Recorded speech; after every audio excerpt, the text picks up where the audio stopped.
अच्छा, अब ये थोड़े समझ लें कि जैसे मैंने आपको बताया कि सीवीपी या cost volume and profit analysis एक टूल के तौर पे, मैनेजरियल टूल के तौर पे हम यूज़ करते हैं। और इसकी खुसूसियत ये है कि बहुत सारे जो कनेक्टिविटीज़ हैं आपके और बहुत सारे डे टू डे डिसीजंस आप जो है वो इसके थ्रू आप ले सकते हैं। जिसमें फ़र्ज़ करें कि किसी पर्टिकुलर लेवल पे अगर आप कोई प्रोडक्शन कर रहे हैं तो उस पे आपकी कॉस्ट क्या होगी और फिर वहाँ पे आपकी प्रॉफिटेबिलिटी का क्या जो है वो होगा। कोई चेंज लेके आ रहे हैं कुछ, यानी कि आप अपने कॉस्ट स्ट्रक्चर में, जैसे कि किसी फिक्स कॉस्ट को आप वेरिएबल में कन्वर्ट कर रहे हैं या फिर वेरिएबल को फिक्स में कन्वर्ट कर रहे हैं, तो उसका फिर अल्टीमेट आपके जो आपकी जो जो जो असल जो चीज़ प्रॉफिटेबिलिटी है या कॉस्ट पे क्या असर पड़ेगा। तो क्या वो चीज़ फिर फ़ायदेमंद होगी या नहीं होगी, वेदर आप उसको उस चेंज को आप एम्प्लॉय करें या ना करें। तो ये किस्म की कुछ बहुत ही इम्पोर्टेंट किस्म की एनालिसिस होती है जिसको हम सीवीपी एनालिसिस कहते हैं। तो अब देखिए इसमें एक, अब फ़र्ज़ करें मुख्तलिफ टाइप्स की सिचुएशन हो सकती है और ये जो हम सारी चीज़ें कर रहे हैं, ये these are few of the examples that we are doing, ठीक है? और इसमें in fact there there can be many such examples, many such situations, वहाँ पे ये चीज़ हम कर सकते हैं। ओके, अब एक मिसाल, अब हमारा एक बेस केस सिनेरियो है। बेस केस सिनेरियो क्या है कि acoustic concept is currently selling 400 speakers, ये बेस केस है। पर मंथ एट 250 पर स्पीकर्स, 400 की सेल्स है और 250 का पर यूनिट है।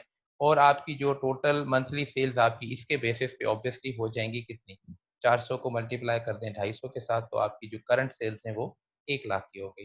द सेल्स मैनेजर फील्स, अच्छा अब आपका सिचुएशन ये है कि द सेल्स मैनेजर फील्स, ये मैं से अब आपको फर्ज करें ये बेस केस का नाम देते हैं, ठीक है, आपकी आसानी के लिए। अच्छा, अब चेंज क्या हो रही है कि द सेल में फील्स दैट वो 10,000 increase in monthly advertising budget, अगर आप 10,000 की मंथली एडवर्टाइजिंग बजट ऐड कर दें, इंक्रीज कर दें, would increase monthly sales by 30,000 to total of 520 units. तो आपकी 30,000 से आपकी बजट जो है वो इंक्रीज हो जाएगी और 30,000 से आपकी मंथली सेल्स इंक्रीज हो जाएंगी और आपको जो है वो 520 तक ये सेल्स चली जाएंगी। तो ये आपसे ये वो बात ये हो रही है कि भाई अब इस should the advertising budget be increase, क्या ये चेंज लेके आनी चाहिए या नहीं लेके आनी चाहिए। बहुत ही एक आसान था, सिंपल था।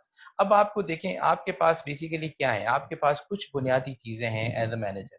आपके पास जो बुनियादी कुछ जो नंबर्स हैं, ऐसे आप कह लें आपके पास कुछ मैजिक नंबर्स हैं, जिन मैजिक नंबर्स को आप अप्लाई करके आप या उनको यूज करके आप अपने लिए ये इस किस्म के सवाल, पहली बात तो ये है कि आपको पता है कि आपकी जो सेलिंग प्राइस है, प्राइस पर यूनिट कितनी है, वो आपकी 250 है, ठीक है जी।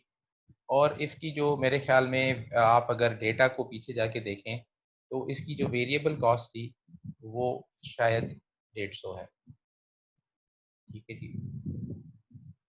अगर इसकी वेरिएबल कॉस्ट 150 है तो अब इसका कंट्रीब्यूशन मार्जिन क्या हो गया, कंट्रीब्यूशन मार्जिन इसका 100, ठीक है। अच्छा, इसको अब मैं थोड़ा सा, अब ये आपके पास ये नंबर्स हैं, फिर दूसरे नंबर्स आपके पास कौन से हैं, कंट्रीब्यूशन मार्जिन रेशो।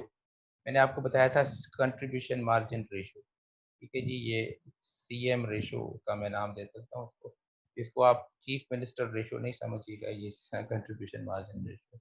तो अब कंट्रीब्यूशन मार्जिन रेशो कैसे आपको मिलता है, आप सिंपली क्या करते हैं, कंट्रीब्यूशन मार्जिन को डिवाइड करते हैं आप अपने जो है वो प्राइस के साथ। तो 100 ओवर आपका 250, कितना रेशो आ गया जी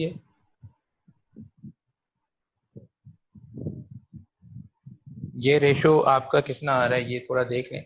250 ओवर 100,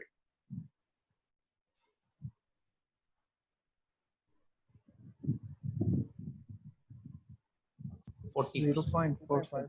0.4 या 40%, ठीक है। तो मैं इसको आपको ये 0.4 दे देता हूँ। अगर ये 0.4 है तो हमें पता है कि हमारा जो वेरिएबल कॉस्ट रेशो है ये वीसी रेशो है। ये बड़े मजे के रेशो हैं, एक सीएम रेशो एक वीसी रेशो, ठीक है जी। अब आपका जो वीसी रेशो है वो ये है, अगर ये 0.6 है तो ऑब्वियसली वो कितना होगा, वो होगा पॉइंट, ये अगर 0.4 है तो वो 0.6 होगा, ठीक है जी। तो अब फर्ज कर लें, अब हो क्या रहा है, देखें अब आपके लिए क्या होगा कि आपकी जो ये जो जब 30,000 रुपये आपकी सेल जब बढ़ेगी 10,000 इंक्रीज के साथ, 10,000 इंक्रीज होगा तो 30,000 की सेल बढ़ जाएगी। 30,000 की सेल जैसे ही बढ़ेगी तो आप यहाँ से ही आसानी से अंदाजा लगा सकते हैं इस चीजों के साथ। तो 40% उसका कंट्रीब्यूशन मार्जिन होगा। 30% का आप 40% ले लें, 30,000 का अगर आप 40% ले लें, फर्ज करें तो 0.4 से अगर आप उसको मल्टीप्लाई कर दें तो आपके पास क्या आपको मिल जाता है, आपको आपको जो एडिशनल इंक्रीज इन आपकी जो प्रॉफिट में इंक्रीज कितनी आएगी, 12,000। अगर आप ये चीज करते हैं तो 30,000 की सेल्स बढ़ जाएंगी। 30,000 की सेल्स जब बढ़ जाएंगी तो उसका मतलब है 30,000 की जो एडिशनल सेल्स होंगी उसमें जो एडिशनल जो यूनिट्स आप जो वो सेल करेंगे उसमें 60% तो उसका वेरिएबल कॉस्ट में चला जाएगा। बाकी जो 40% मिलेगा वो आपका प्रॉफिट में कंट्रीब्यूट करेगा। अब वो प्रॉफिट में कंट्रीब्यूशन कितनी हो रही है, 12,000। अब आप प्रॉफिट में आपका ओवरऑल प्रॉफिट में 12,000 की इंक्रीज है और आपके फिक्स कॉस्ट में कितनी इंक्रीज है, 10,000। अगर मैं 10,000 इसमें से माइनस कर लूं यानी कि 12,000 आपके बढ़ रहे हैं लेकिन 10,000 की बजट का इजाफा आपकी उसका कॉस्ट आपकी बढ़ रही है, तो नेट इंक्रीज कितनी आ रही है प्रॉफिट में, प्रॉफिट में आपकी 2,000 रुपए की नेट इंक्रीज आ रही है। तो देखें आपने इन नंबर्स के साथ ये जो आपके पास गिवन नंबर्स हैं ये चीज यहीं पे डिटरमिन कर ली कि हमारे ओवरऑल क्या होगा। यहाँ पे आप इसको वेरीफाई कर सकते हैं। मिसाल के तौर पे आपने ये जो करंट सेल्स की लेवल बनाई है उस पे आपकी करंट जो आपने इनकम स्टेटमेंट बनाई 5,000 का उसमें प्रॉफिट है। सेल्स विथ एडिशनल आपका उसमें 7,000। अब आप जब यहाँ पे चले जाएंगे तो फिर आपके सिनेरियो ये हो जाएगा, ठीक है, ये आपका ये सिनेरियो। अब 100 यानी कि इस 520 यूनिट की सेल पे आपको 7,000 का फायदा है, 400 यूनिट की सेल पे आपको 5,000 का फायदा है। नेट डिफरेंस कितना आ गया, 2,000। 2,000 पॉजिटिव यानी कि प्रॉफिट में 2,000 का इजाफा है। ये चीज आपने बड़ी आसानी से यहाँ पे कैलकुलेट करके समझ। अब अगर आपने ये समझ ली तो हम कह सकते हैं कि हम ये आपने एक शॉर्टकट टूल या एक किस्म का आपको मिल गया जिससे आप जो वो ऐसे किस्म के बहुत सारे डिसीजन आप कर सकते हैं। तो अदरवाइज आपने ये इनकम स्टेटमेंट के थ्रू किया या आपने। ओके जी, ये आपके इस किस्म के एप्लीकेशंस आपके सीवीपी एनालिसिस के आपको मिलेंगे जो कि आपको डिसीजन मेकिंग में आसानी करेंगे।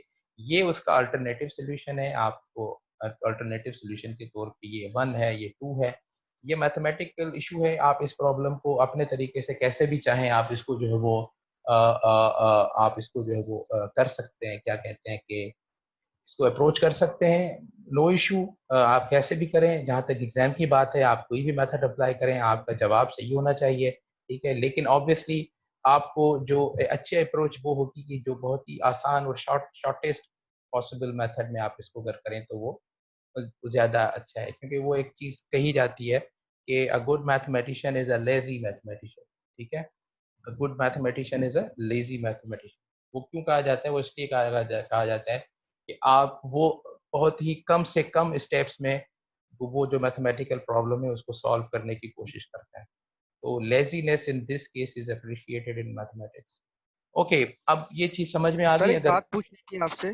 आपको, क्योंकि ये सारे सेल्फ एक्सप्लेनेटरी हैं। अगर आप ये चौथा पांच ये 5-6 सेल्स हैं, अगर आप इसको चाहते हैं कि मैं एक को कवर करूं तो आपकी मर्जी है, नहीं तो आप इसको पढ़ लीजिएगा, ये इतने मुश्किल नहीं है। क्या चाहते हैं आप, इसको करें, डिस्कस करें या इसको फिर मैं नेक्स्ट टॉपिक पे चले जाऊं? न सर कयोस भले डिस्कस कयोस। अच्छा हेलो, ठीक है। ओके जी, अब केस 4 देख लें। केस 4 में क्या हो रहा है, acoustic concept is currently selling 400। ये आपका करंट सिनेरियो है। अब इसमें देखें हम एक ही वक्त पे फिक्स कॉस्ट में भी चेंज हो रही है, सेल्स प्राइस में भी चेंज हो रही है और उसके नतीजे में सेल्स वॉल्यूम में भी तब्दीली आ रही है। तो क्या ये सारी तब्दीलियां अगर हम एट ए टाइम लेके आए तो फिर हम हमारा मकसद क्या है, हमें देखना है कि क्या प्रॉफिट वहां पे आपका इम्पैक्ट क्या है, बॉटम लाइन क्या है प्रॉफिट। अब भाई अगर प्रॉफिट में इजाफा है तो बिस्मिल्लाह कर रही, अगर नहीं है तो रहने दें। ओके, तो अब acoustic concept is currently selling 400 speakers per month. To increase sales the sales manager would like to cut the selling price by 20। अब आपकी जो सेलिंग प्राइस है वो 20 रुपए से कम हो रही है, ठीक है जी। अगर ये 20 रुपए से कम हो रही है तो इसका मतलब क्या हुआ, इसका मतलब ये हुआ कि ये आपकी अब नई प्राइस जो हो जाएगी वो 230 की हो जाएगी। And increase the advertising budget by 15,000 per month. अब एट ए टाइम दो चीजें ये कर रहा है, सेलिंग प्राइस में कमी लेके आ रहा है, ठीक है, और एडवर्टाइजिंग को भी बढ़ा रहा है। पर्पज क्या है कि सेल्स वॉल्यूम को बूस्ट करना है। ठीक है, सेल्स वॉल्यूम को बूस्ट करने के लिए आप दो मुश्तरका चीजें कर रहे हैं कि आप जो है वो मार्केटिंग में भी आप अपनी बजट बढ़ा रहे हैं और आप जो है वो प्राइसेस भी अपनी कम लेके आ रहे हैं। तो अब इसका नतीजा क्या होगा, ये थोड़ा आप देख लें। अच्छा, the sales manager believe that if these two steps are taken, unit sales will increase by 50% to 600। तो 600 पे आप जो है वो आपकी यूनिट सेल्स जो है वो चली जाएंगी। Should the change be made. अच्छा, अब इसको देखें, a decrease in the selling price of $20 पर speaker would decrease the unit contribution by margin by 20 down to 80। अब आपका देखें जी, अब नया आपका कंट्रीब्यूशन मार्जिन क्या हो जाएगा, नया आपका कंट्रीब्यूशन मार्जिन पर यूनिट पे क्या हो जाएगा, जब ये 230 हो जाएगा, 230 जब ये हो गया और 20 वेरिएबल कॉस्ट आपकी 150 निकल जाएगी, तो अब आपका जो 80 आपका कंट्रीब्यूशन मार्जिन 100 से गिर के 80 हो जाएगा। आपके पास अब टोटल यूनिट्स कितने हैं, हम क्या कर रहे हैं, आप कैलकुलेट करें total contribution margin. Total contribution margin calculate करने के लिए आपको क्या है, 600 यूनिट को मल्टीप्लाई करें, अब पर यूनिट नया कंट्रीब्यूशन मार्जिन 80 है, तो 48,000 आपका जो है वो आ रहा है। करंट आपका कितना है, प्रेजेंट टोटल कंट्रीब्यूशन क्या है, 400 को मल्टीप्लाई करें 40,000। तो ये तो आपका आ गया चेंज इन कंट्रीब्यूशन मार्जिन। लेकिन जो आप जो है वो हमने जो वेरिएबल कॉस्टिंग मेथड पे जो हमने आपकी जो है वो जो कंट्रीब्यूशन मार्जिन मेथड पे जो हमने इनकम स्टेटमेंट सीखी थी, उसमें ये था कि कंट्रीब्यूशन मार्जिन से फिर फिक्स कॉस्ट को माइनस किया जाता है। अगर तो फिक्स कॉस्ट सेम रहती, यानी कि फिक्स कॉस्ट आपकी वही प्रीवियस लेवल पे होती, तो ये जो नेट इंक्रीज आपकी कंट्रीब्यूशन मार्जिन में है, ये 8,000 आपकी सीधी की सीधी प्रॉफिट में कंट्रीब्यूट करती और आपका प्रॉफिट 8,000 से इंक्रीज हो जाता। लेकिन अब प्रॉब्लम यह है कि 15,000 से आपकी फिक्स कॉस्ट भी बढ़ रही है, आपके प्रॉफिट में इजाफा हो रहा है 8,000 का, आपकी जो फिक्स कॉस्ट में इजाफा हो रहा है 15,000 का, यानी कि कंट्रीब्यूशन मार्जिन में इजाफा हो रहा है 8,000 का, लेकिन आपकी जो जो फिक्स कॉस्ट है उसमें इजाफा हो रहा है 15,000 का। तो ये देखें, नेट आपका ये आपका लॉस में चला जाएगा, यानी कि जो कंट्रीब्यूशन मार्जिन में इजाफा है वो इतना नहीं है जितना आपकी फिक्स कॉस्ट में इजाफा है। तो अगर ये जो टोटल कंट्रीब्यूशन मार्जिन में इजाफा अगर 15,000 से ज्यादा होता, तो आप कहते हैं कि भाई ठीक है, change in total contribution margin is greater than the change in आपकी जो है वो एडवर्टाइजिंग या फिक्स कॉस्ट। तो उस सूरत में फिर अगर ये मिसाल के तौर पे ये 20,000 एक्स्ट्रा आपको मिल जाते और ये 15,000 एक्स्ट्रा होते, तो 5,000 फिर भी आपको बच जाते। लेकिन अब सिचुएशन चेंज है, आपको कंट्रीब्यूशन मार्जिन में इजाफा मिल रहा है 8,000 का, लेकिन आपकी जो बजट है या आपकी जो जो जो जो आपकी एडवर्टाइजिंग बजट है उसमें 15,000 का इजाफा है, लिहाजा आपका जो टोटल कॉस्ट है वो तेजी से बढ़ रही है और आपका जो बेनिफिट है वो इतनी तेजी से नहीं बढ़ रहा, आपको 7,000 का नुकसान पहुंचेगा। Your total profit will be less than जो करंट है उससे आपको 7,000 कमी आ जाएगी।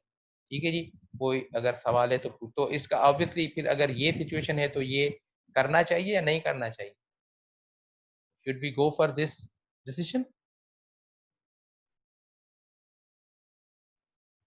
Should we go for this decision. क्या हो रही है इस केस के अंदर, क्या हो रहा है कि you are changing the variable cost and fix cost and as a result आपका सेल्स वॉल्यूम चेंज हो रहा है। हो ये रहा है कि the sales manager would like to pay sales person a sales commission of $15 per speaker sold rather than the flat salaries that now total 6,000।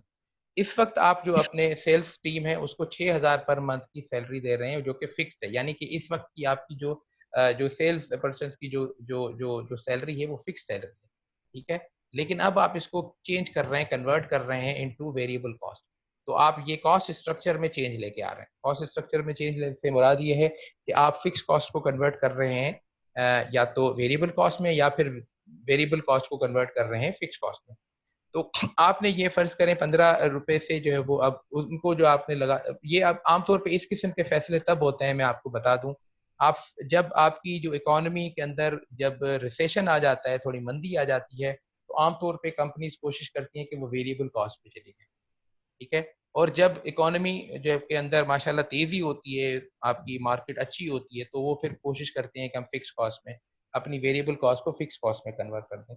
तो ये एक इकोनॉमिक रैशनल होता है इन चीजों को करने का। अच्छा जी, अब हो क्या क्या हो जाएगा कि आपका 15 रुपए से आपकी जो वेरिएबल कॉस्ट है वो बढ़ जाएगी, ठीक है। जब वेरिएबल कॉस्ट 15 रुपए से बढ़ जाएगी तो आपकी जो है और 6,000 रुपए से आपकी जो फिक्स कॉस्ट है वो कम हो जाएगी। This is the impact basically. ठीक है। अच्छा, the sales manager is confident that the change would increase monthly sales by 15%। और इसका नतीजा क्या होगा कि आपका सेल्स वॉल्यूम जो है वो 15% से बढ़ के 460 स्पीकर तक पहुंच जाएगा।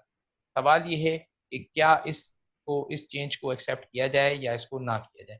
तो changing the sale staff compensation from salaries to commission would affect both fixed and variable expenses। कैसे अफेक्ट करेगा?